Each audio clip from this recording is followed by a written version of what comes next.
Hello, we are the anchors of Queer News Tonight, and this evening we discuss the queer headlines. Despite opposition, the Broward School Board passed resolutions recognizing LGBTQ History Month, Pride Month, and National Day of Silence amid heated debate. Delaware Senator Sarah McBride, the first transgender state senator, has won the Democratic nomination for Congress. This positions her to become the first transgender U.S. Congress member. Strict voter ID laws in multiple states could disenfranchise over 210,000 transgender Americans in November.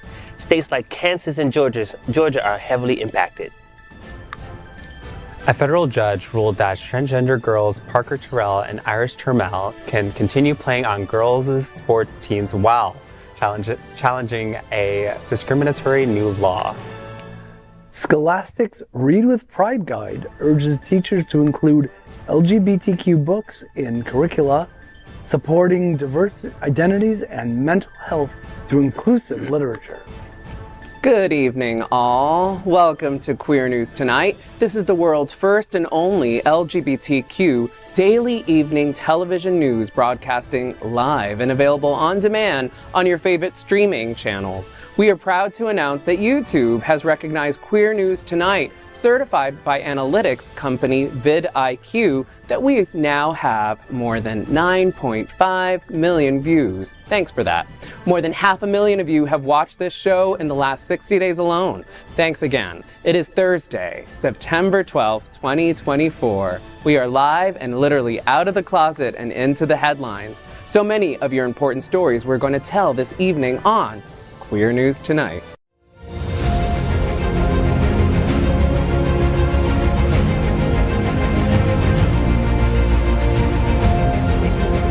This is the world's first live daily LGBTQ evening news show, literally out of the closet and into the headlines on Queer News Tonight. This is the world's first and only unedited live LGBTQ evening news show. Whatever happens unique in queer news, you will see it and hear it. HOTspots Magazine Happening Out Television Network is a nonprofit 501c3 media company in the same model of PBS and NPR, but designed for the queer community. Our mission is to support the 11 pillars of our LGBTQ community. We want to inform and educate the key issues of lesbian, trans, Latino, Black, healthcare, seniors, students, faith, social justice, business, and queer culture. Help us support our community. We are part of one of the largest LGBTQ non-profit media companies in America, HOTspots Magazine and Happening Out Television Network. In 2024, our magazine is celebrating 40 years of the LGBTQ experience, and our television news, talk, and entertainment shows support our mission to educate the queer and broader community.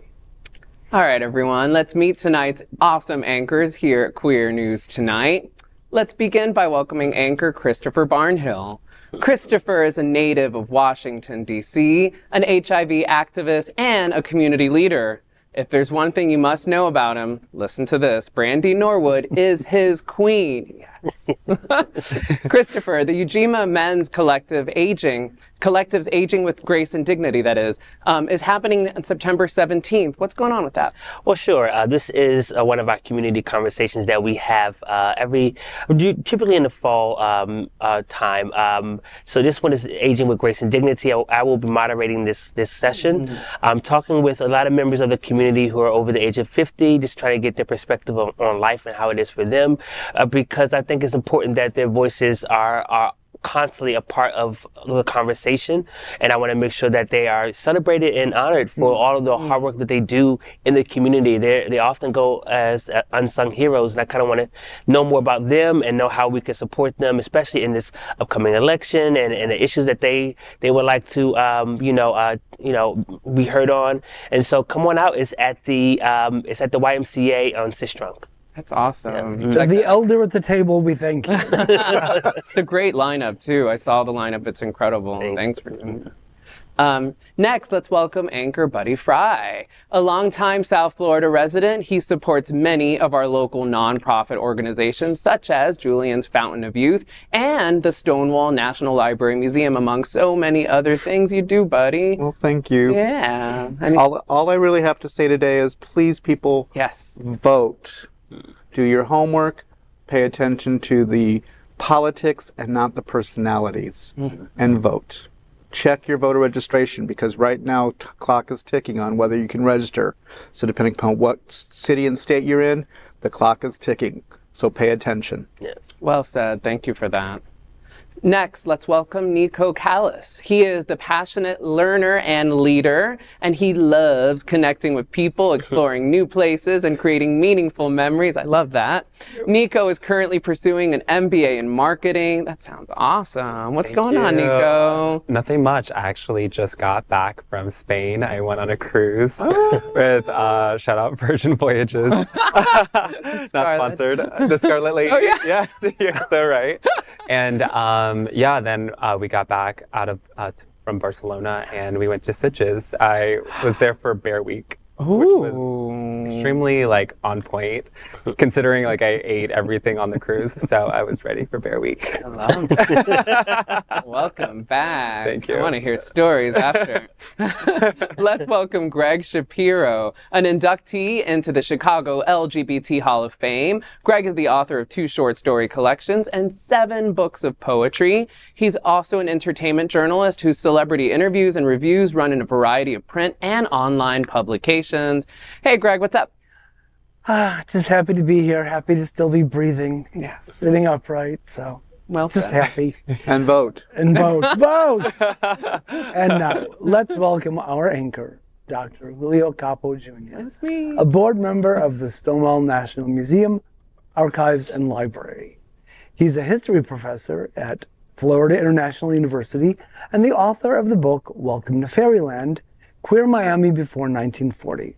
Julio, International Coastal Cleanup Day will be celebrated at the Vizcaya Museum and Gardens on September 21st. Tell us what's happening. I mean, Vizcaya is killing it. They're doing such amazing work, community-based work, and this is a great opportunity to go work with nonprofits who are cleaning up the environment. Check it out, and check out all of the current programming at Vizcaya and all the other great cultural institutions nearby. So much good stuff going on. All right, we are the reporters for Queer News Tonight, and this evening we begin with the queer headlines. The LGBTQ community in South Florida and across America is diverse. Our community across the world is vast, and here are the bullet points of the queer news for Thursday, September 12th, 2024. First this evening, let's queer up the world view. Queer News Tonight will broadcast show from Munich's Gay Oktoberfest, September 17th to 26th. Queer News Tonight, the leading LGBTQ television news, is set to continue its groundbreaking coverage with a 2-week broadcast from Europe starting next week on September 17th. One of the highlights of the broadcast is Munich's Gay Oktoberfest. This special broadcast will also include Bavaria's fairy tale-like Neuschwanstein Castle. That's the inspiration for Cinderella's castle at Disney World. Austria's famous Sound of Music Mountain, Liechtenstein, Switzerland, and the Italian Alps in Bolzano. The small Italian town is known for the beautiful blend of Northern European and Mediterranean influences, offering picturesque trails along the Adige River and rich cultural exchanges. Tune in for 2 weeks of exciting and inclusive coverage. Next, let's queer up South Florida and Florida. Despite conservative pushback, Broward County schools vote to recognize LGBTQ months. In a tense meeting, the Broward School Board voted 6-3 to approve 96 resolutions, including 3 recognizing queer events. Despite conservative opposition, the resolutions honor LGBTQ History Month in October, National Day of Silence in April, and Pride Month in June. These resolutions face the most scrutiny, delaying the approval of the full list, which also includes National School Lunch Week and Autism Awareness Month. The South Florida Sun-Sentinel Scott Travis reports that these LGBTQ-related recognitions drew significant attention, reflecting ongoing cultural battles over queer rights in education.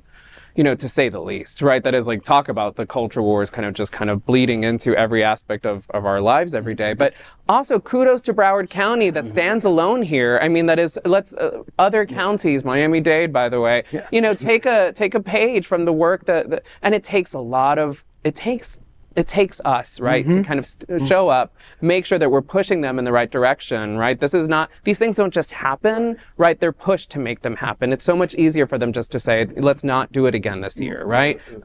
We have to kind of voice our opinions here. And we have to remind them of our financial... That's right. Our financial stability and the number of jobs that we take in this county. And we also have to remind them of the billions of dollars that we bring in tourism through Wilton Manors and all the other, just South Florida in general. Yeah. But also it's very important, that the youth of today can see themselves in depicted in these stories, in the curriculum, being celebrated and honored. I like their straight peers. I know growing up in Washington, D.C., going to school, we didn't have characters that said it was okay to be gay. I mean, we had tragedy. I remember the Matthew Shepard had just been murdered right when I started high school. So those things, stories like that, unfortunately, that was tragic, but stories that talks about great things that we've done and how we have pioneered a lot of things is important for our youth, not just LGBTQs, but all youth. Well, does anyone else think this sounds like the decline and fall of DeSantis and moms for lavatories? I mean, is it possible? I mean, I don't want to get overly happy about this because, they kind of just wait in the wings, waiting to pull the rug out from under us. But it does feel like a step in a positive direction. And keep in mind, in the last round of elections, there were a dozen or more moms for liberty candidates, lavatories, and only 3 of them won. Right. Yeah. So again, the theme of the month is going to be vote, and we can make sure our presence is secure. Yeah. But to Gregg's point too, when these things happen, we celebrate them because I mean we can't just always be like, oh, everything's in declension when No, that's my point. And you're right. You're right. It's a good point. We have to remind ourselves of the victories that we have. No doubt. So next, let's queer up politics. Sarah McBride wins primary, moving closer to becoming the first trans member of Congress. Delaware State Senator Sarah McBride secured the Democratic nomination for the state's lone U.S. House seat on Tuesday, setting her up to potentially become the first transgender member of Congress. McBride, the nation's first transgender state senator, garnered an impressive 80% of the vote, defeating Earl Cooper and Elias Weir. During her election night speech in Newcastle, McBride said, "While tonight we celebrate our victory in the primary, we all know that our work is far from over." She emphasized the stakes of the November election, citing the threat posed by MAGA extremists in the Project 2025 agenda. McBride is now the frontrunner in Delaware's heavily Democratic district to replace Representative Lisa Blunt Rochester, who is running for Senate. She will face Republican John Whalen III, a retired police officer, in November. Queer advocacy groups have lauded McBride's win. Anise Parker, president of the LGBTQ Victory Fund, praised her candidacy, stating, "Nobody is more qualified than Sarah to represent the values of Delaware in Congress." Kelly Robinson of the Human Rights Campaign commended McBride's connection with her constituents. With a legislative record that includes expanding paid family leave and Medicare, McBride's congressional priorities focus on health care access, reproductive rights, and wage increases. If elected, McBride would continue to break barriers and serve as a trailblazer for transgender representation in the United States politics. Again, this is, I'm thrilled that a transgender woman is going to be the first to break the barrier. But I think what's important is that she's looking at not just being transgender, she's looking at being an American, and she's looking at her constituency as a whole, rather than going you and us like so many MAGA extremists are looking at. So I applaud her, and I hope that, Delaware is wise enough to vote for her as candidate, and that she maintains her "we're all an American regardless of who we are, our ethnic background, our sexual identity, our age, or anything else." So I welcome her and very proudly. Yeah, I'm excited for McBride as well because she is definitely making history as we speak. And the fact that she is not only it's just her being transgender, but like her aligning with the values and, reproductive rights and wage increases. I think it's important that they got a really good representative and they did. So it's about values, consistency and values. That's what the LGBTQ agenda is, right? Like that is like, it's access to healthcare, it's better education, it's higher wages. Like, I mean, like they, when you hear the kind of conservative talking points, you would think that it's like, I don't know, like Darth Vader somewhere and like that. But like that is like, this is like, these are real issues and like kind of just grounded in ideas of equity, right? Like, and that is redistribution of what some things can and cannot, like, that education is a right, that healthcare is a right, right? I love that this story, to me, just like everyone here has said, is just, it brings me joy. 80% also is a great number. That is a good number. I mean, come on, girl. Yeah, there's no second chance guessing that one. No. Good old Delaware, longtime home of President Joe Biden and the site of the Mid-Atlantic region's gay mecca for Hobbit Beach. Keep up the good work, y'all. All right, next let's queer up trans rights. Voter ID laws could prevent transgender Americans from voting. According to a new report by the Williams Institute, strict voter identification laws in several states could disenfranchise over 210,000 transgender Americans in the upcoming November elections. These individuals who lack identity documents that match their gender face challenges in states that require in-person voting and rigid photo ID policies. Among the hardest hit states are Kansas, Wisconsin, Indiana, Ohio, and Georgia, where nearly 91,300 transgender voters are at risk of being excluded from casting ballots due to stringent photo ID requirements. Voters without proper identification must vote provisionally, but many states require submitting an ID after Election Day for the vote to count. Jody L. Harmon, the report's co-author, says voter ID laws can create a unique barrier to voting for a substantial number of transgender people. States such as Texas and Florida add to the difficulty by preventing transgender individuals from updating gender markers on key documents. Despite these barriers, LGBTQ voters remain highly motivated, with the March survey from GLAAD showing 83% of respondents definitely planning to vote. This is nothing but the same old playbook: voter disenfranchisement, voter suppression. This is something that has been going on since the history of voting. I think that an ID is maybe important to verify who you are, but checking on if they're male or female has nothing to do with casting a ballot and casting a vote. It's just nothing but another way to just disenfranchise tax-paying citizens, by the way, from exercising their right to vote. I mean, I'm sure this will be struck down I'm sure this can be. Well said. I mean, you hit the nail on the head. There's no unclear terms. This is disenfranchisement. And there's such a long history. I love how you put it that way. And I mean, I'm trying to find the kind of silver lining in all of this. And that last part where they're like, well, the people are determined to vote. And that gives me a kind of glimmer of hope that is like, you can't, and hopefully some of these kind of things will get struck down. But that is until then, you show,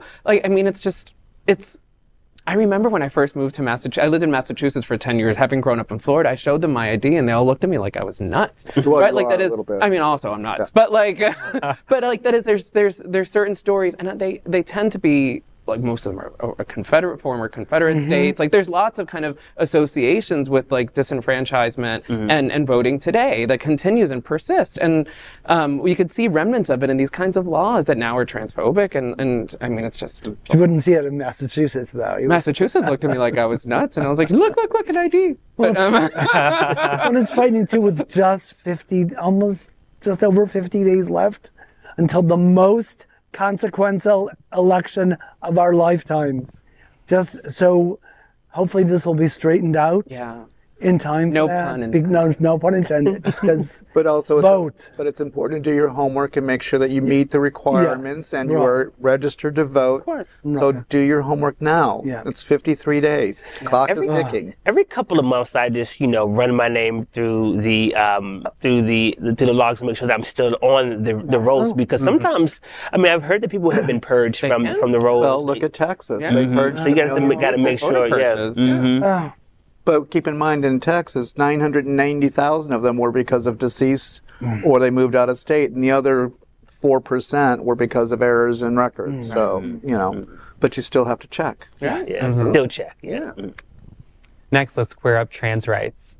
Transgender New Hampshire teens can play sports while challenging ban. A federal judge ruled that two transgender girls, Parker Terrell, 15, and Iris Turmel, 14, from New Hampshire, can continue playing on girls' school sports teams, while they challenge a new law banning them from doing so. U.S. District Court Chief Judge Landra McCafferty issued a preliminary injunction in favor of these trans girls who sued to overturn the Fairness in Women's Sports Act signed by Republican Governor Chris Sununu. In July, McCafferty found the girls likely to win their case, saying they demonstrated a likelihood of irreparable harm without the injunction. She wrote, quote, "There is no indication in the record that plaintiffs' participation in school sports has caused the state or anyone else the slightest modicum of harm," end quote. The case marks part of a growing national debate on transgender rights. Sununu had argued that law ensures fairness and safety in women's sports, a view shared by other Republican-controlled states that have enacted similar bans.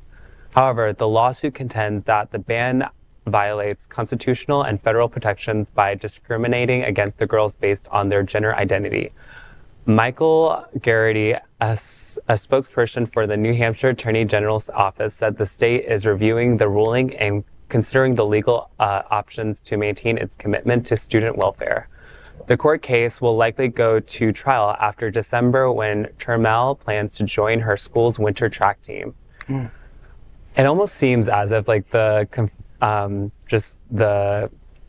conservatives are more focused on the transgender side of things and like schools, like the school sports and women, trans girls and trans women in girl sports. I just feel as if like it's kind of just like a niche, like something that they really need to take their eyes off of and like just continue on with their day. Because it's like, so like, why are you so obsessed with the trans women and women's sports, especially in the schools and like, you know, high school? I needed them to keep that same energy they have up against transgender on school shootings. Keep that same energy. Keep that same energy you have to fight for their rights, fight for the lives of all students, because they're going to school having to do school shooting drills. That should be what I focus on, not whether these kids can play in sports or not. Like, and you're an adult, so like, why are we, like, why is it so that important to you that you have to take this up as a cause when there are more pressing issues, like school nutrition, seatbelts on school buses, like things like that can be something that you can take up, but kids playing sports.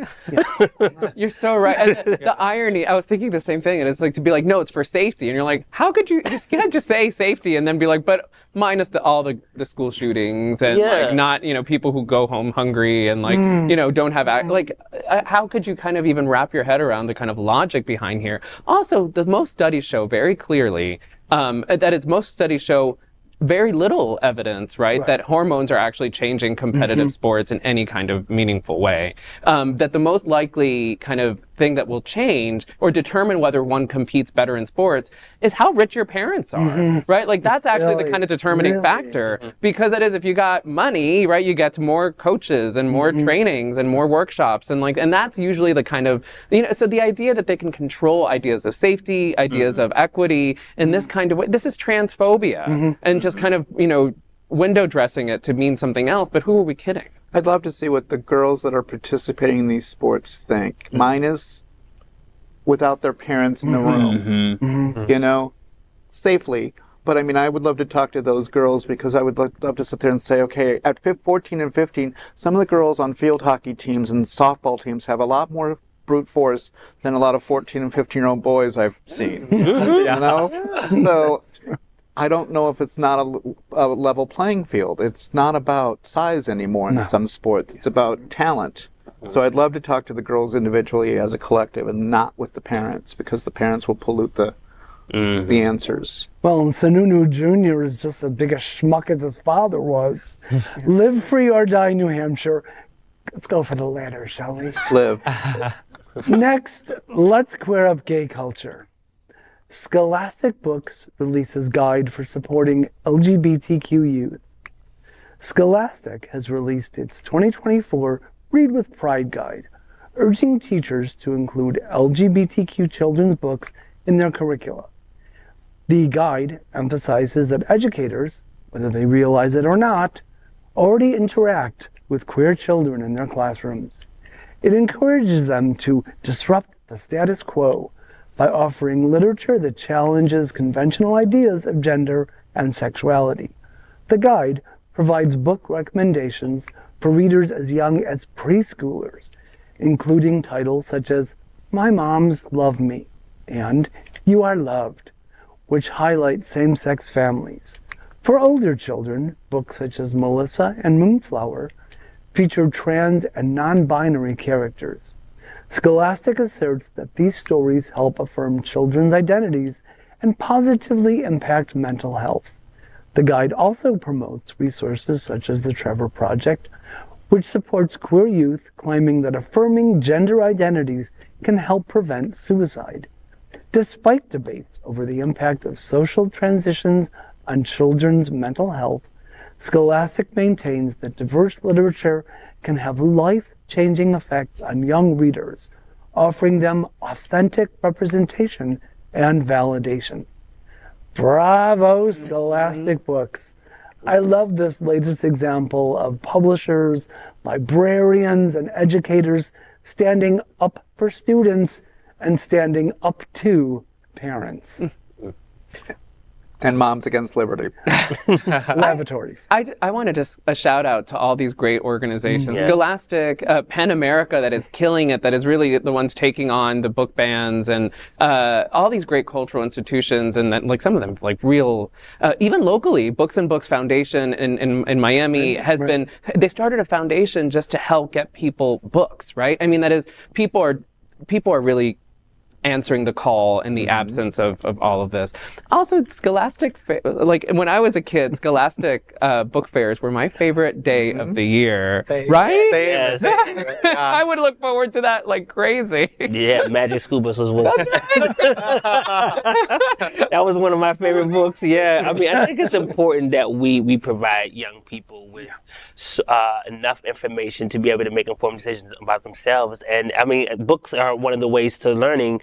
When I was growing up, there was a gay bookstore called Lambda Rising in DC, and I cried when it closed down.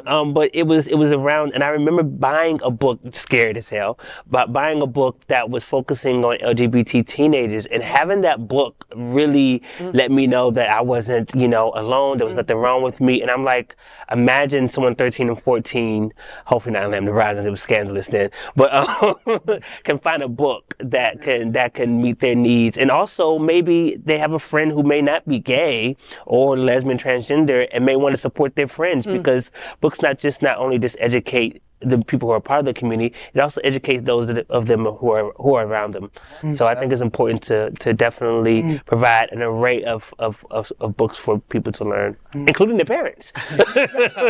All need education. Yes. I even was like, when I was growing up as well, like the Scholastic Book Fair was my favorite. And it was like, you're kind of like a cool kid if you got money to go to the Scholastic Book Fair to get the erasers, the colorful erasers, the colorful pens. Your Lisa Frank stickers. And so like getting like a gay book, like it's like, oh my gosh, like who's gonna get one of those? Like it's gonna be a really cool person. Well, so the important thing with Scholastic books, because I mean, Greg, you and I are not that far Well, they were apart. stone tablets when I was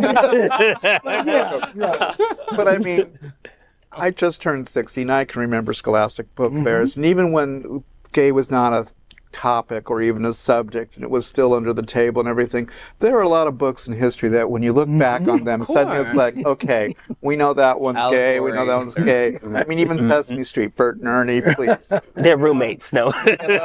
And Sesame Street was big when I was going to Scholastic. So, I mean, what's important is that Scholastic isn't looking at their audience as what is the limits of you. It's showing you the world and the reality of that world, and it's representing everybody, language issues, ethnic backgrounds, the whole bit. So if they can go into Spanish and all kinds of languages, if they can talk about people of color, disabilities, it's only natural that they include LGBTQ. You know, everybody needs to be represented fairly and equally in the opportunities list. So I applaud, you know, Scholastic for having the backbone like so many others haven't, and going out there and saying this is who we are. So thank you, Scholastic. All right, next we are proud of our special partnership with Sunshine Cathedral, the world's largest queer church here in Fort Lauderdale. Supporting that partnership, we are broadcasting from our permanent set here at Sunshine Cathedral at the Happening Out television studios. We broadcast Sunshine Cathedral's Sunday International service at 10:30 a.m.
That is today's news for the queer community on the world's first and only daily LGBTQ evening news show. If our community is important to you, share this news with your friends and family. Join the conversation on your favorite streaming platform. Queer News Tonight is the only live LGBTQ digital television show in the world that is out of the closet and into the headlines.